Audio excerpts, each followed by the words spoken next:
Daniel was just 17 years old and in SS2, yet life had already shown him the harshest side of reality. Daniel wasn't like most of his classmates. While others arrived at school in neat uniforms with lunchboxes, he came in worn-out clothes and old sandals. His uniform was always a little too short or torn, and his school bag had more patches than the original material. But what people noticed most were his eyes, quiet, tired, and full of stories he never told. What they didn't know was that Daniel had no home. After his father died from a sudden illness and his mother was chased away by relatives who claimed their property, Daniel was left alone. He tried to live with different family members, but they all treated him like a burden. Eventually, he gave up and started sleeping in an abandoned kiosk near the school.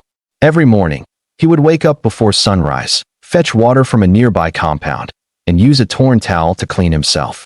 He would iron his uniform with a hot metal he heated over fire, and walk to school like nothing was wrong. Nobody asked questions. Maybe they saw, maybe they didn't. But nobody ever offered help. In school, Daniel was quiet and hardworking. He didn't talk much, but he listened. He borrowed old textbooks and studied at night using a small torchlight he bought from selling pure water on weekends. He had dreams, big dreams, but no one to support him. After school each day, while others went home to warm meals, Daniel would find a corner at the market to sell sachet water. If he made enough money, he bought a small loaf of bread and a bottle of groundnut. If not, he drank water and slept. Some nights it rained so hard the roof of the kiosk leaked.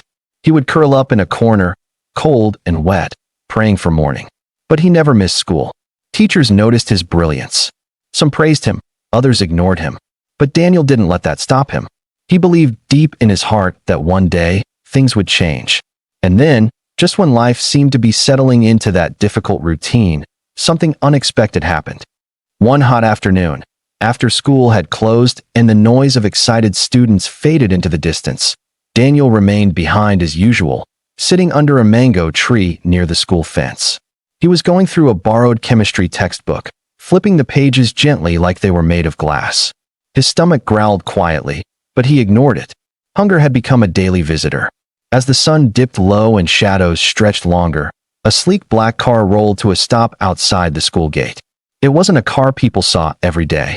It looked expensive, the kind only rich politicians or business moguls drove. The school security man opened the gate slowly, staring in awe. From the back seat stepped out a well-dressed man, wearing clean native attire and designer shoes. He walked with confidence, but wore a gentle smile. His eyes scanned the school compound as if searching for something or someone. He spoke quietly with a teacher, who then pointed toward the mango tree where Daniel sat. The man walked over and stopped in front of him. Daniel stood up quickly, unsure whether to run or greet. But the man didn't scold or accuse. He simply said he had heard about a boy who sold water after school and still managed to come first in every test. He wanted to know if that boy was Daniel. Daniel nodded slowly, surprised. The man introduced himself as Mr. Anthony. He said he once attended the same school many years ago and had been told about Daniel's story by one of the teachers who remembered his own past struggles. Without asking too many questions, Mr. Anthony said something Daniel would never forget. He said, "I was like you once.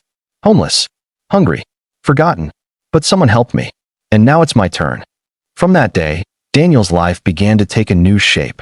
Mr. Anthony paid for his school fees, bought him new clothes, and arranged for him to stay in a small boys' quarters behind his house.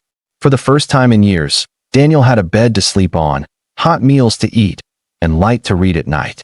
But he didn't become proud. He still woke up early, cleaned the compound, and studied harder than ever. Yet, just as everything seemed perfect, life was preparing another twist, something nobody saw coming. 2 years passed quickly. Daniel was now in SS3, getting ready for exams and dreaming of university.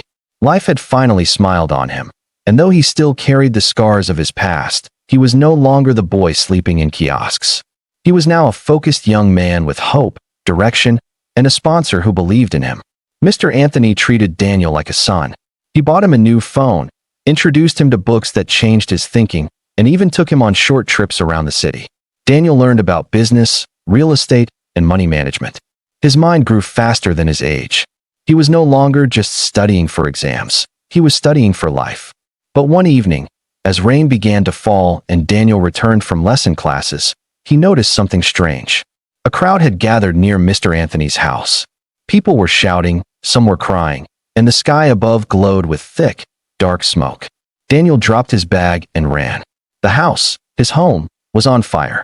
The boys' quarters, the main house, the cars, everything was burning. Neighbors said it was an electrical fault. Nobody was hurt, but everything was gone. Daniel stood in the rain, barefoot, watching the only place he ever called home crumble in flames. It felt like a dream, but the heat from the fire was real.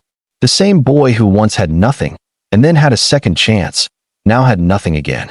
Mr. Anthony was devastated. Insurance couldn't cover everything. He had to travel out of the country to sort out debts and family issues. Before leaving, he held Daniel's hands tightly and said, "This fire is not the end. You have something greater inside you than anything money can build. Don't give up. You are your own rescue." With those words, he left. Daniel was alone again. But this time, something was different. He didn't feel like a victim. He didn't feel like a lost boy. He felt ready. He went back to the streets. But not as a beggar. This time, he had a plan. After the fire, Daniel had every reason to quit, but he didn't. With nothing but his school uniform, a phone Mr. Anthony had given him, and a head full of ideas, he returned to the streets he once knew too well. But he was no longer that scared boy in SS2. He was wiser now, sharper, and hungry for success in a different way. He found a corner at a busy bus stop and started selling phone accessories, chargers, earphones, screen guards, things people bought every day. He got his first stock by borrowing a small amount of money from a neighbor who had seen him reading every night under a streetlight. She said, "You look like someone who won't waste this." Daniel treated the money like a seed. He walked for hours under the hot sun, approaching strangers, offering good prices with a smile. He saved every naira he made. Instead of buying fancy things, he reinvested in his small business. From one nylon bag, he grew to a table stand. From a table, he bought a second-hand umbrella to shield him from the sun and rain. He still went to school in the mornings and sold in the evenings. On weekends, he went to markets to buy more items in bulk. Sometimes, he slept at the stall, guarding his goods with one eye open. Slowly, he built a name in the area. People called him Ogaphone Boy. They came to him for affordable and reliable accessories. He was polite, honest, and always gave change. That alone made him stand out in a place where many tried to cheat buyers. But Daniel didn't stop there. He used his free nights to learn online. He watched YouTube videos on dropshipping, digital marketing, and real estate. He learned how to write business proposals and how to register a company. He took free courses and saved screenshots of business ideas. One day, while attending a free tech seminar in town, he met a young man who ran an online store. They spoke briefly, and Daniel offered to help him source cheaper accessories from the market. That deal turned into a partnership. Soon, Daniel was supplying not just one person, but 3 online sellers across the city. His money doubled, then tripled. By the time exams results came out, Daniel had enough to rent a one-room apartment and pay for his exams registration. He passed with high scores and got admitted to study business administration. Still, he didn't stop hustling. At 21, while many of his mates were still depending on pocket money, Daniel was already planning to buy land. He knew what it meant to sleep outside, and he promised himself he would one day build something that could never be burned by fire again, something permanent. That dream was already catching fire. By his 3rd year in university, Daniel was no longer just a student. He was a silent achiever. He still dressed simple, still spoke calmly, and still carried himself like the street never left him. But behind that quiet face was a young man building an empire. He had saved enough to buy land. But land in the city was expensive, and most sellers looked down on him. Some didn't even return his calls. Others laughed when he came to inspect land alone, carrying only a backpack. They thought he was wasting their time. One day, he heard about a cheap plot of land on the outskirts of town. People said it was useless, too far, waterlogged, bad road. But Daniel went to see it anyway. When he reached there, he didn't see bush, he saw a future. Yes, the road was bad. Yes, there was water in some parts. But he remembered what one of his online business mentors said: "Rich people buy land for tomorrow, not for today." He used all his savings and bought the land. People called him foolish.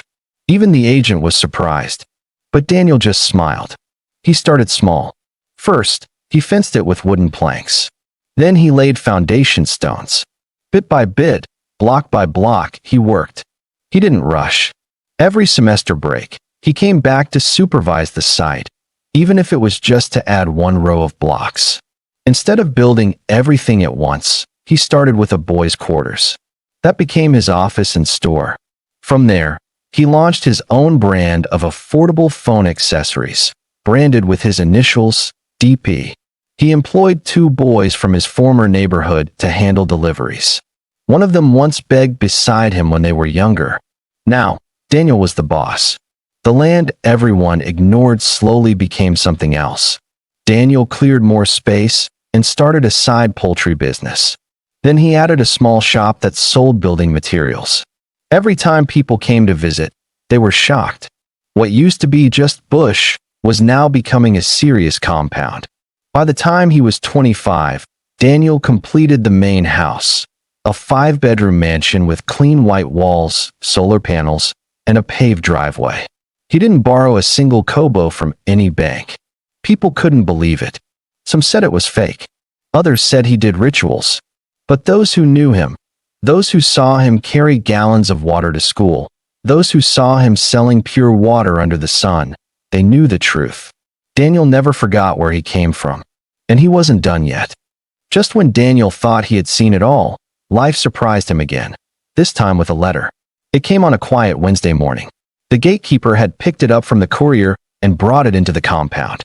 The envelope looked foreign, clean white paper, a foreign stamp, and Daniel's name typed in bold. He opened it slowly, unsure of what to expect. Inside was a short letter. It was from Mr. Anthony, the man who had once rescued him from sleeping in kiosks, the same man who left the country after the fire destroyed everything. Daniel hadn't heard from him in years. The letter said, "I've been following your journey in silence. I'm proud of the man you've become. I always knew there was something different about you. I am returning home soon. When I do, I would like to discuss something big with you. Bigger than anything you've ever done." Daniel held the letter for a long time, speechless. He didn't know whether to cry or laugh.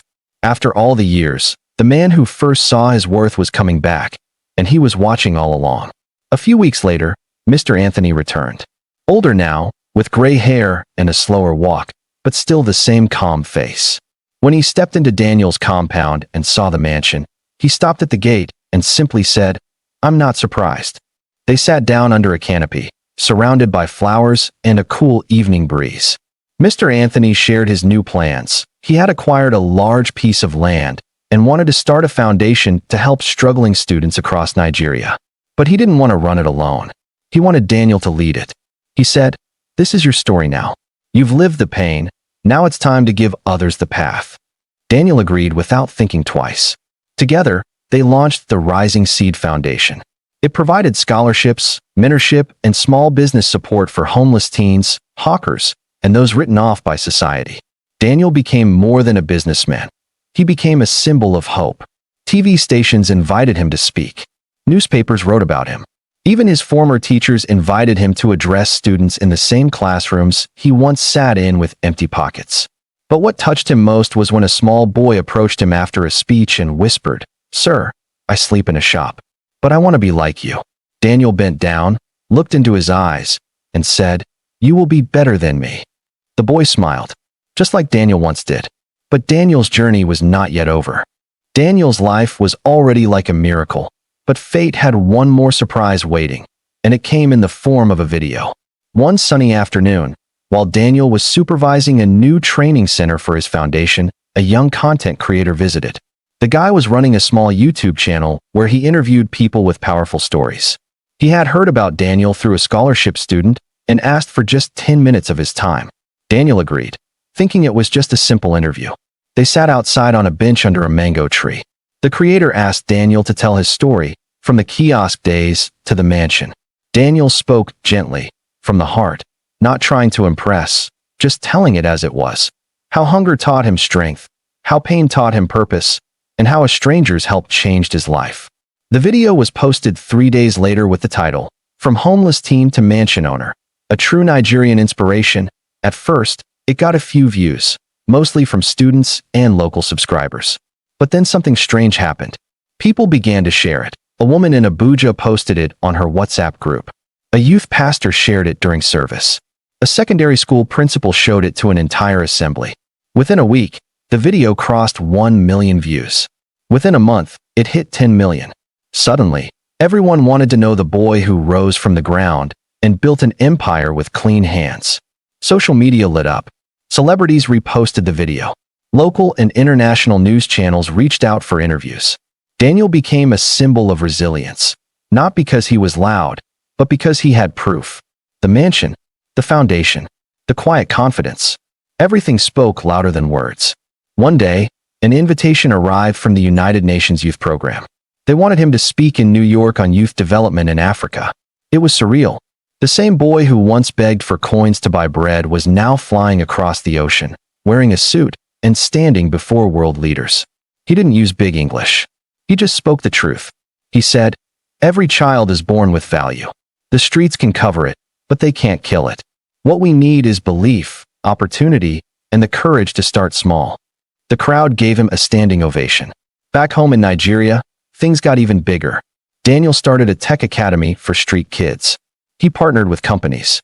He launched a mobile app that helped small businesses manage money.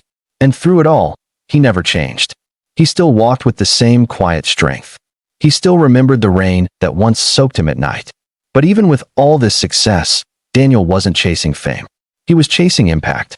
By now, everyone in the city knew Daniel's name. But there was one thing that people talked about more than anything: his mansion. It wasn't just a house. It was a story carved in brick and stone. Unlike the flashy buildings owned by politicians and entertainers, Daniel's mansion was simple but full of meaning. Every room was named after a season of his life. There was the kiosk room, empty, with just a mat on the floor, left exactly that way to remind him of where he came from.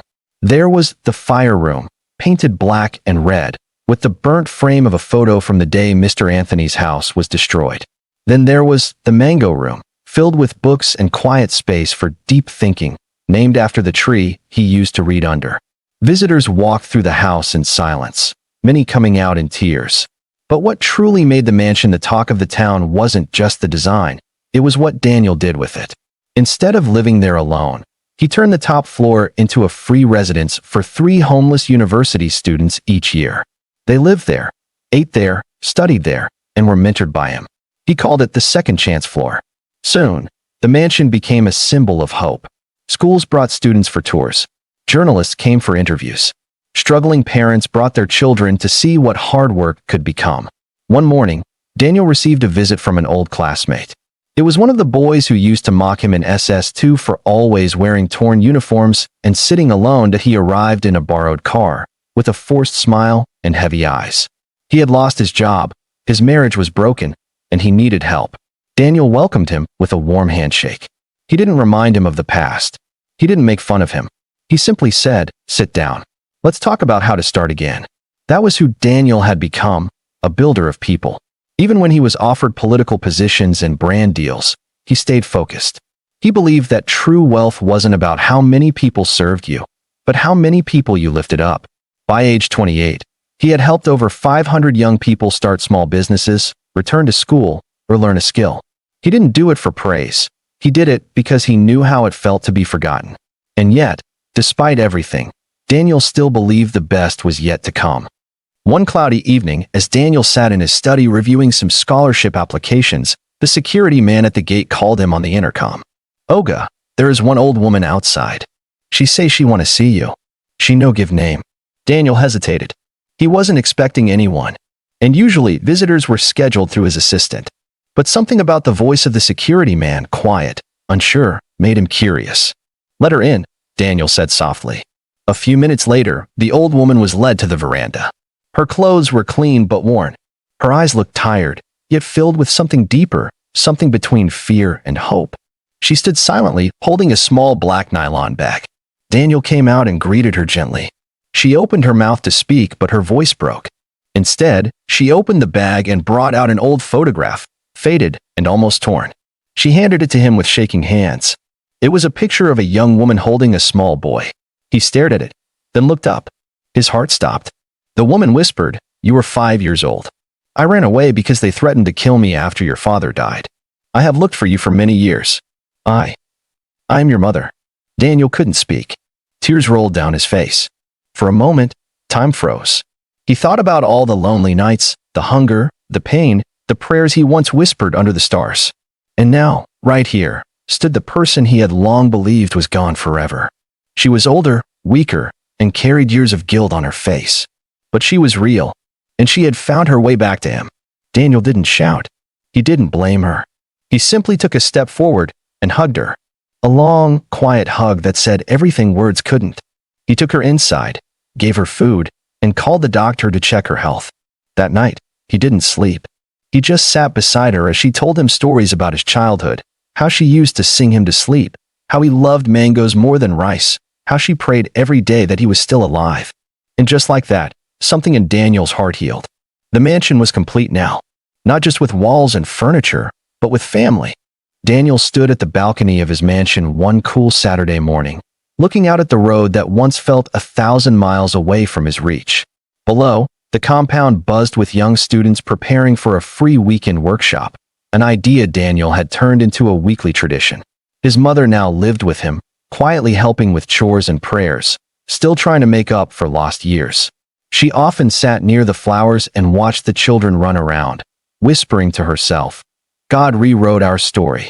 But the real story was not just about one boy who built a mansion. It was about a lesson.